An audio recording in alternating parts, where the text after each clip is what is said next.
In the summer of 1917, an American delegation visited Petrograd. It was led by the now 72-year-old Elihu Root, former Secretary of War, Secretary of State, Senator, and recipient of the 1912 Nobel Peace Prize for his work in promoting arbitration in the settling of international disputes. Root and his delegation had been sent by U.S. President Woodrow Wilson to open talks with the Russian Provisional Government and to offer Russia a $450 million line of credit. The Provisional Government needed the loan badly, but it came with one condition, as Root would bluntly explain. A later U.S. diplomatic official would summarize the Root Commission's message as, "No fight, no loan." Welcome to the history of the 20th century.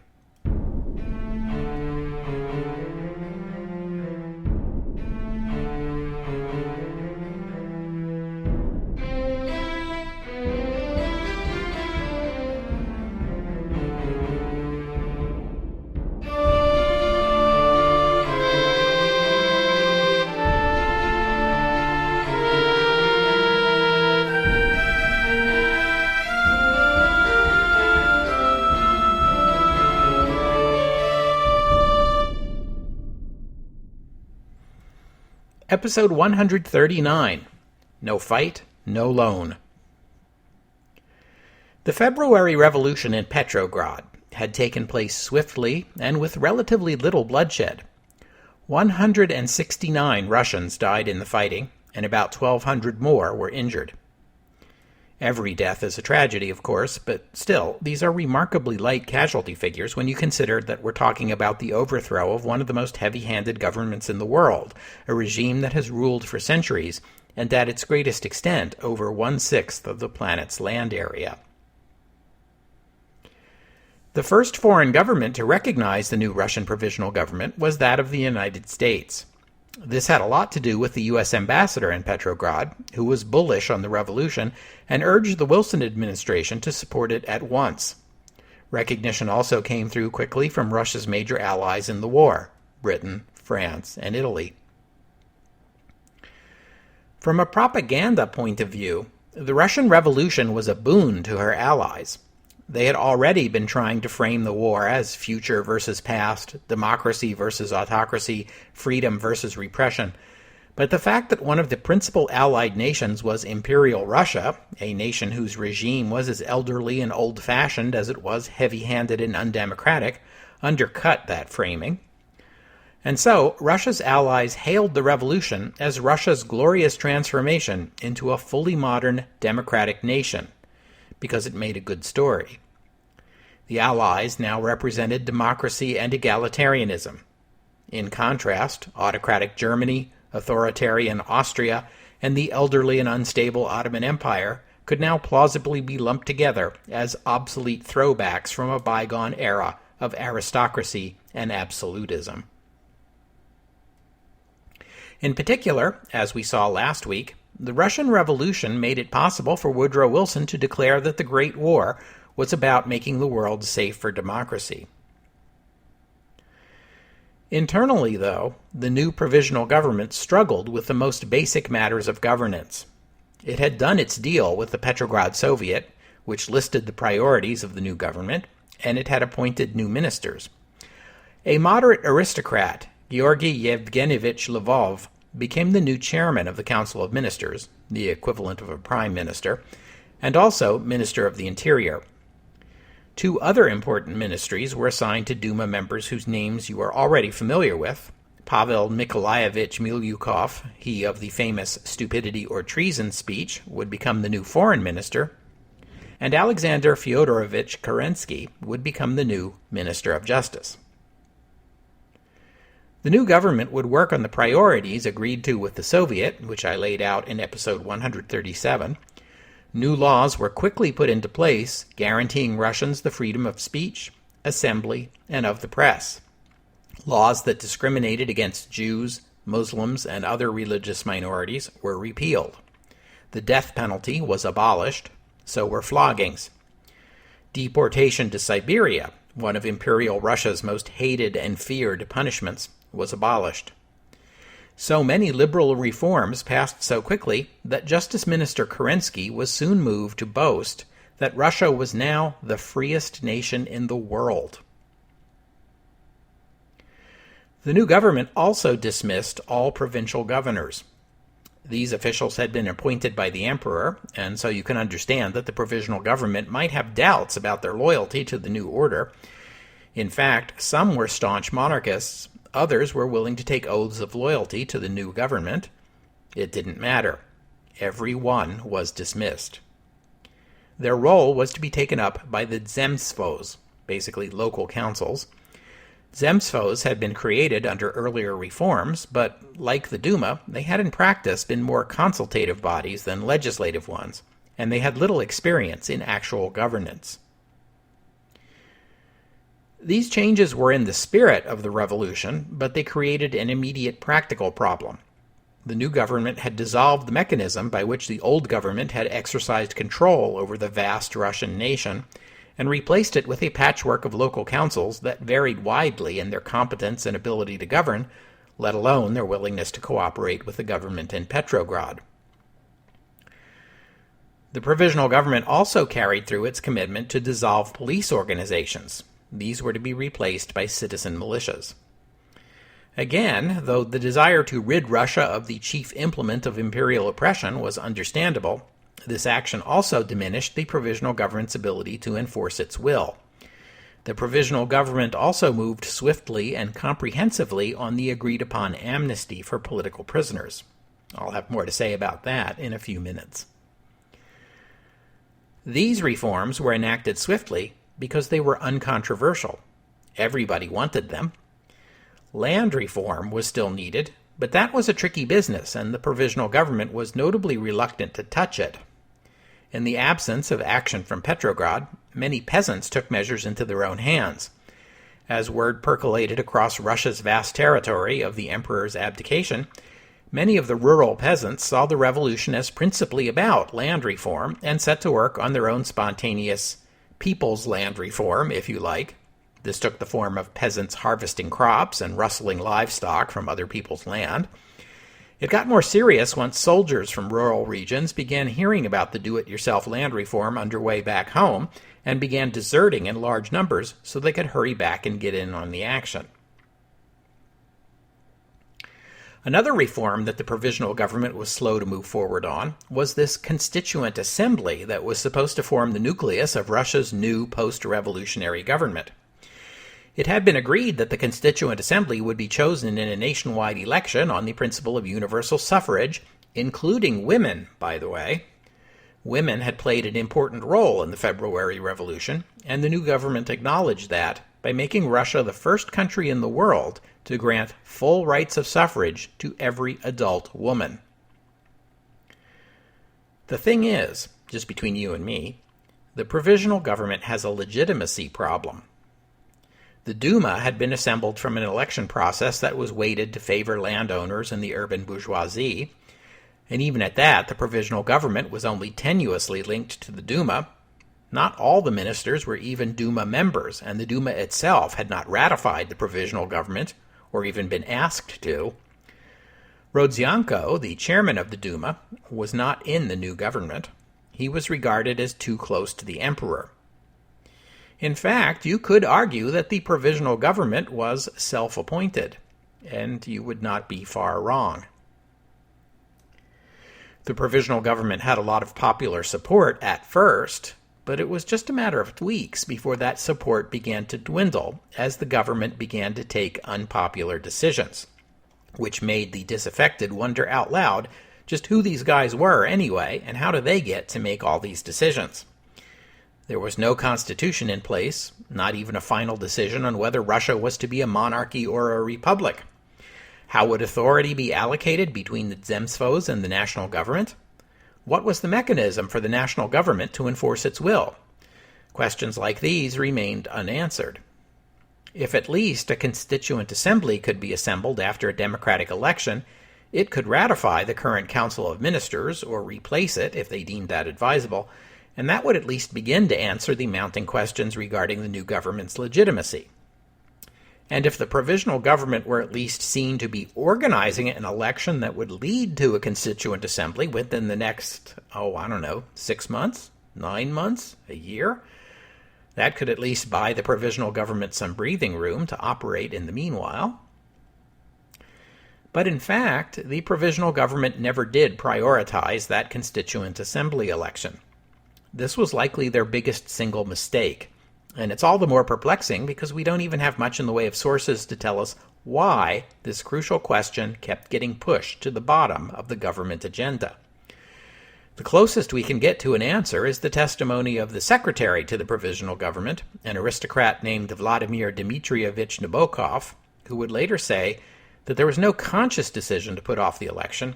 It was just that there was always something else that seemed more pressing at the time.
That was a quick summary of what the provisional government is up to in the aftermath of the revolution. Now let's turn our attention to the Petrograd Soviet. I said last time that the Soviet was functioning as a sort of revolutionary conscience. It supported the provisional government, but only so long as the provisional government hewed to the agreed list of revolutionary goals. But it wielded power in its own name as well. Most famously, or perhaps notoriously, on March 14th, even before the emperor formally abdicated, when it issued its first decree, Soviet Order Number 1. This was a directive to the Petrograd garrison, and it addressed two problems. First, soldiers were complaining about bad treatment by their officers. Order Number 1 dealt with this by limiting the authority of military officers. Soldiers were excused from military discipline when off duty. They would not have to stand at attention and salute. Officers were instructed to address their troops by the formal pronoun rather than the familiar pronoun. Second, since military officers were among the most conservative elements in society, the Soviet understandably feared that these conservative military officers were a potential font of counter-revolutionary plots to restore the imperial system. Thus, Order Number 1 asserted that the Petrograd Soviet was the highest military authority in Russia, and that orders of military officers and, significantly, even the provisional government were to be obeyed only insofar as they were consistent with the decrees of the Soviet and approved by elected committees of soldiers from each unit. Ostensibly, all this was to protect the soldiers' dignity and guard against counter-revolutionary forces taking control of the Petrograd garrison and using it to undo the revolution. The order was addressed to the Petrograd garrison only. Nevertheless, Order Number 1 was quickly distributed to soldiers at the front and taken to apply to them as well. Whether it was intended to kneecap the provisional government by depriving it of a means, the army, which the government might have used to assert its will on the country, is a matter of debate. But that certainly was the effect. Soviet Order Number 1 would take on a life of its own, and Leon Trotsky would later dub it the only worthy document to come out of the February Revolution. Now you may be wondering where the former emperor was during all of this. After his abdication, Nikolai returned to Stavka headquarters at Mogilev, where he said his farewells and issued a statement to the army instructing them in the future to take their orders from the provisional government. It was at Mogilev that Nikolai heard the news that his brother Mikhail had refused the imperial crown. This incensed Nikolai, who responded by rescinding his abdication in favor of Mikhail and issuing a third abdication statement in which he went back to abdicating in favor of the 12-year-old Crown Prince Alexei. Stavka forwarded Nikolai's latest abdication statement to the provisional government in Petrograd, who promptly filed the statement away in the drawer marked "to be ignored." Nikolai did not yet understand how little his decrees now mattered. Those of you who have read ahead in the history of the 20th century know that Nikolai is headed for an unhappy end. But I think it's important to keep in mind that right now he has no idea of what fate awaits him. When monarchs abdicate, it usually means they sail off into a comfortable retirement somewhere where they no longer wield power, but still live an easier life than people like you or me. Historically, monarchs have abdicated for a variety of reasons, some of them personal, like failing health, or familial, such as a desire to guide their child through the opening years of their own rule. Sometimes monarchs abdicate because of defeat in war, Napoleon being an obvious example. Russia has not been defeated in the Great War, so this abdication is not quite the same thing. The closest analogies I can think of are two 19th century abdications we discussed before on this podcast, the abdications of the Austrian Emperor Ferdinand in December 1848, and of the King of Piedmont Sardinia, Charles Albert, just a few months later in March of 1849. Charles Albert abdicated because the war he had begun against Austria was turning out badly for his kingdom. His abdication allowed his son, Victor Emmanuel, to get more favorable peace terms than Charles Albert could have gotten. You can see some parallels there. Kaiser Ferdinand abdicated in favor of his nephew, Franz Josef, in the face of a revolutionary uprising, so you can see some parallels there, too. Both of these are stories of monarchs who sacrificed their personal rule to preserve their dynasty. It's likely that's the sort of outcome Nikolai had in mind, too. He would leave, his brother would take over, and Imperial Russia would carry on. Only his brother wasn't following the script, and neither was the nation. Nikolai wrote to the provisional government, requesting that he be permitted to return to the palace outside Petrograd, where the rest of his family was, until his children recovered from their measles. He then offered to relocate to one of the many imperial palaces, someplace remote from the front lines, until the war was over. He further requested that after the war, he and his family be permitted to retire to their vacation palace on the Crimea. The government agreed, or at least let's say they were okay with him returning to his family, which he did. Soldiers were assigned to guard the palace, although it's an even bet whether they were keeping the emperor's enemies out or keeping the Romanovs in. Probably a little of both.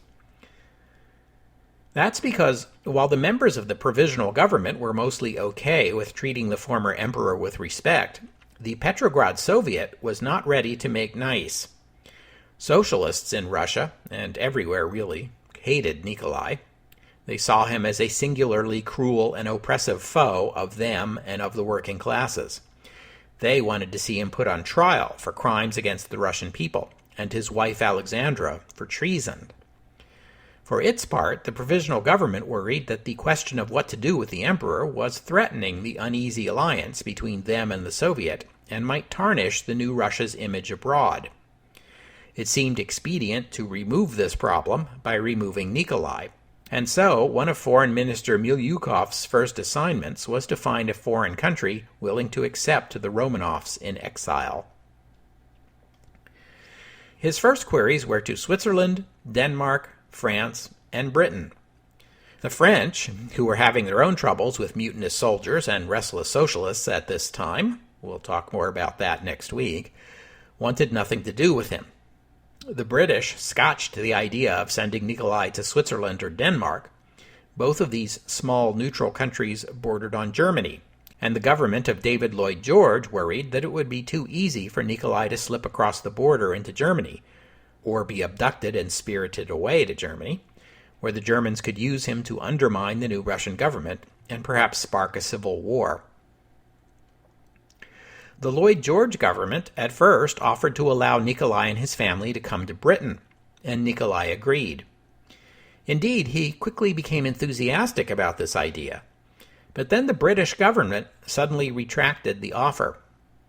Lloyd George would claim it was his decision, and it would only emerge much later that he was covering for the person who actually put the kibosh on this plan, that being the king himself, George V, Alexandra's first cousin, and the man young Nikolai used to love and hate being mistaken for. It seems the king's advisors counseled him that the Labour Party and other British socialist groups would make trouble if Nikolai lived out his days on British soil, possibly endangering the monarchy in Britain. George decided it just wasn't worth the risk. But the biggest question of all facing the new provisional government, a question that was not one of the easy and uncontroversial ones, but neither could be tabled as easily as land reform or the future of the Romanovs, was the war. Remember the war? Russia had 7 million soldiers under arms along front lines stretching from Latvia to Persia.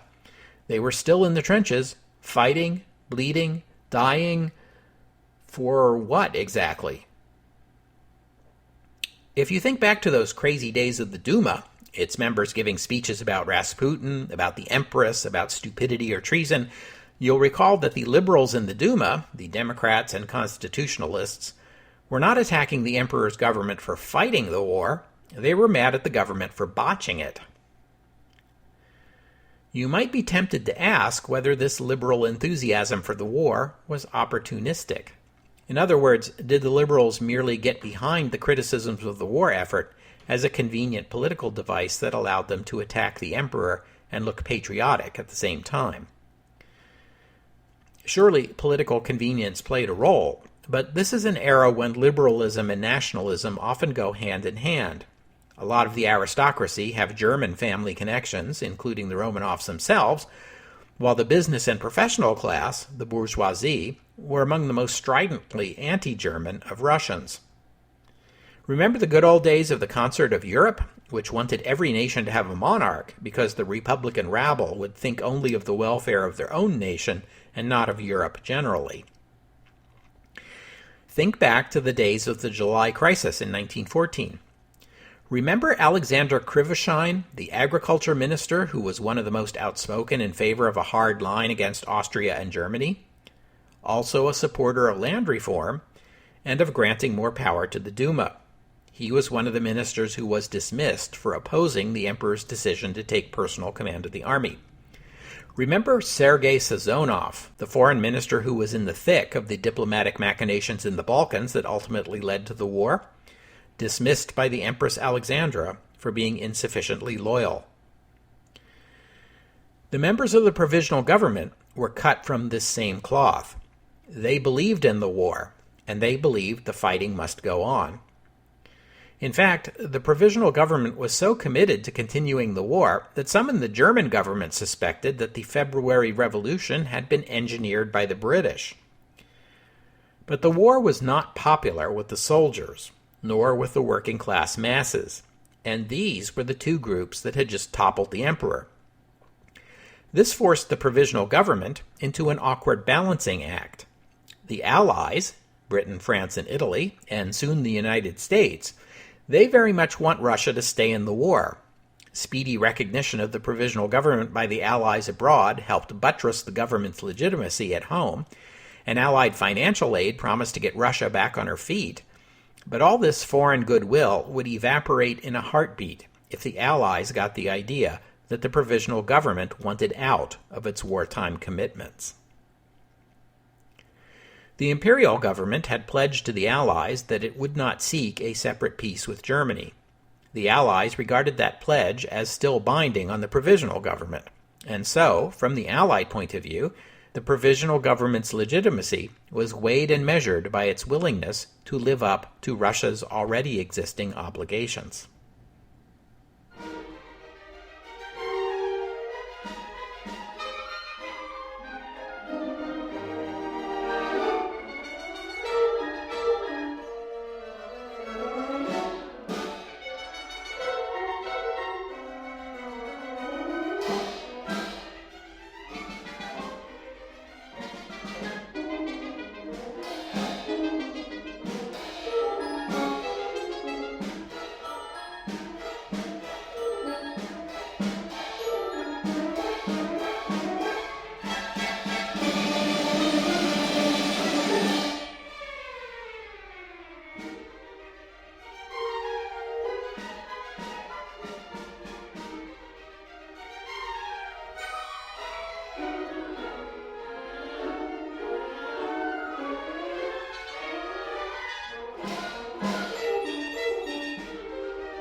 And then there is the matter of the provisional government's policy of amnesty for political prisoners.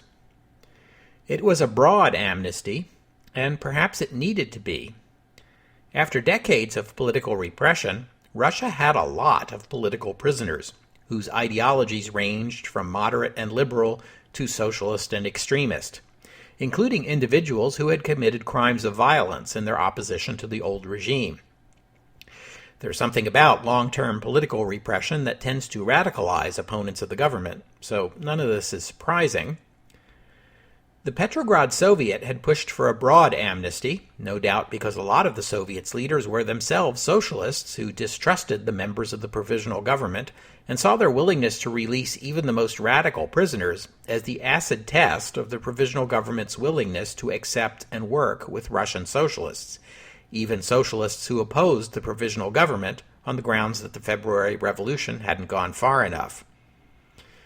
From the point of view of the liberal moderate supporters of the provisional government, well, if the provisional government is only going to release political prisoners who support it and leave its enemies locked up, how does that make the provisional government any better than the imperial government that preceded it? One example of how broad the amnesty would be the case of the Georgian Joseph Jugashvili. He was born in 1878 in the town of Gori, in what is today Georgia, but was then part of the Russian Empire. His father was a shoemaker who enjoyed success at first, but his fortunes declined, and he became an alcoholic. I'll leave it to you to speculate which is the chicken and which is the egg, but the ex-shoemaker and current drunkard took out his frustrations on his wife and son. Young Joseph's mother, who was religiously devout, left her husband, taking Joseph with her, and moved in with an Orthodox priest who was a friend of the family. Joseph had a bout with smallpox in his childhood, which left his face scarred for life. It seems that he was an intelligent child, and his mother, despite her unfortunate circumstances, was determined to see the boy get an education. He was enrolled at the Gori Church School at the age of 10. The school was intended for the children of clergy, but Joseph's priest patron told a little white lie to get him in. Joseph was a good student, although he also earned a reputation as a troublemaker. When he was 12 years old, Joseph was seriously injured after being struck by a horse-drawn carriage. He lost the use of his left arm, which failed to grow properly afterward. Later in life, he would develop the habit of keeping his left hand in his pocket or out of sight to disguise his disability, much in the same way as Kaiser Wilhelm. At the age of 15, Joseph Jugashvili was accepted to the Orthodox seminary in Tbilisi, and he and his mother moved to that city. Again, he was a good student, but he did not get along with the seminary administration, which was ethnically Russian and hostile to the Georgian language and culture. Students were not even permitted to speak the Georgian language. Joseph, by contrast, was proud of his Georgian heritage and was by this time publishing Georgian language poetry in the local newspaper. Despite his religious upbringing, Joseph was also drifting toward atheism by this time and socialism, taking up the cause of the working class. He joined a secret book club at the seminary, whose members read and discussed forbidden books, including works by Émile Zola, Honoré de Balzac, and Karl Marx. In 1899, at the age of 20, Joseph Jugashvili dropped out of seminary and became involved with the radical socialist underground. He began by teaching classes on socialism to his fellow radicals and was arrested for the first time soon after. This was probably meant as a warning. But Jugashvili didn't take the hint. He became involved with illegal socialist groups in Georgia, organizing strikes and demonstrations, which were illegal. He developed something of a knack for spotting secret police informants and for escaping custody. He was hard to catch and hard to hold on to. The authorities managed to deport him to Siberia in 1902, but he escaped and returned to Georgia in time to get caught up in the revolution of 1905. He aligned himself with Lenin and his Bolshevik faction, becoming the most prominent Bolshevik in Georgia.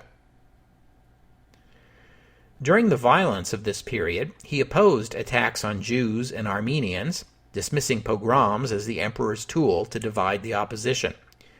He organized an armed gang of Bolsheviks who sometimes worked to protect minorities from persecution, but more often committed extortion and robbery to fund the socialist movement.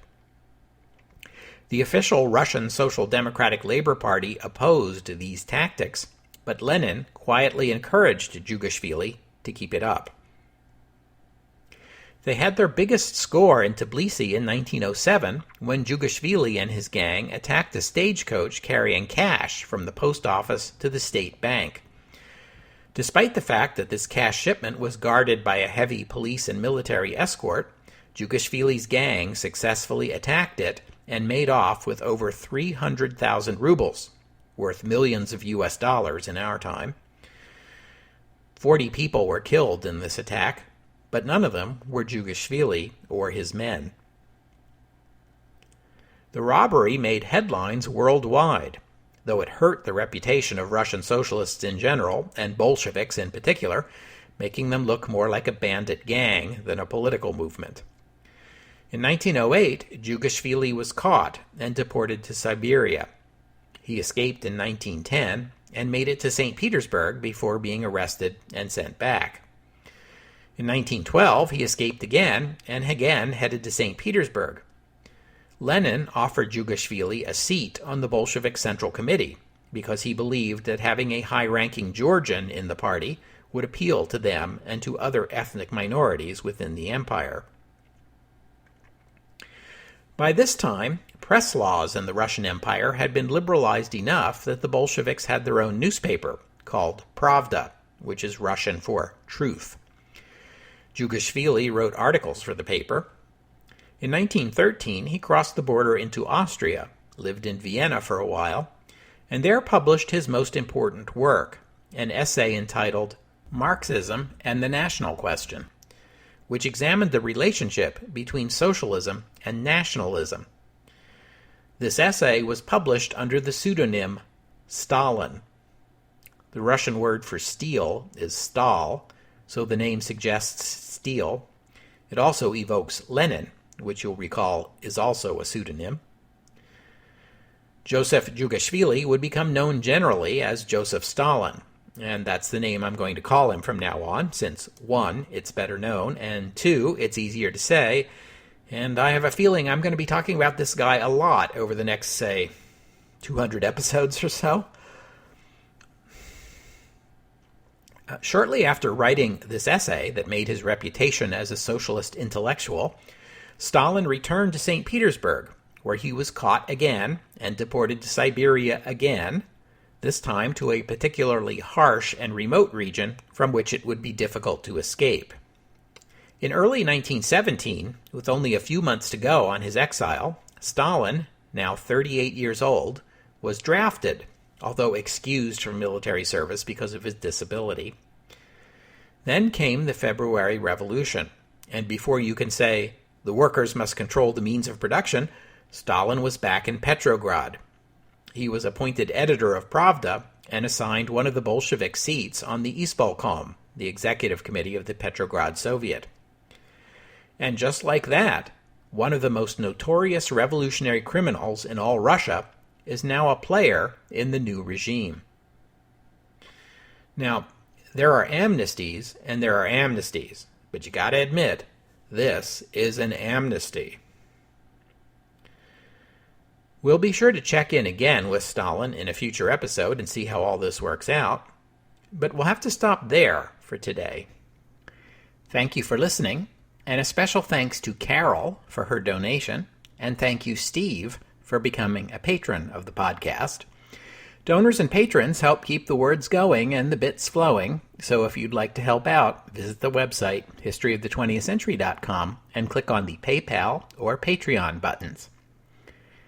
And I hope you'll join me next week on the History of the 20th Century as we turn to the Western Front in 1917. Spoiler, more bloody, pointless offensives, only this time the soldiers may finally have had enough. Plus a special Christmas bonus, the Red Baron. What's Christmassy about a German fighter pilot? If you don't already know, you'll find out next week on the history of the 20th century. Oh, and one more thing. I mentioned the name of the Russian Provisional Government's cabinet secretary, Vladimir Dmitrievich Nabokov. Some of you may be thinking the name sounds familiar. If the name Vladimir Nabokov sounds familiar, it's because Vladimir Dmitrievich Nabokov has a son who has just turned 18 years old at this point in our narrative. His name is Vladimir Vladimirovich Nabokov, and he will eventually emigrate to the United States, where he will become a professor of literature, an avid lepidopterist, and, most significantly, a celebrated novelist. His two best-known novels are Lolita, the story of a middle-aged academic's obsession with a 12-year-old girl, and Pale Fire, a complex tale about an American poet told by a Slavic émigré academic who studies and admires his American colleagues' work, and who also just might be an exiled king deposed in a communist revolution. Lolita and Pale Fire will become two of the most acclaimed American novels of the 20th century, even though English was Nabokov's second language. This invites comparisons with Joseph Conrad, whom we have already met on this podcast, although that comparison never sat well with Nabokov himself, who was not an admirer of Conrad's work. Vladimir Nabokov, the novelist, passed away in 1977 at the age of 78.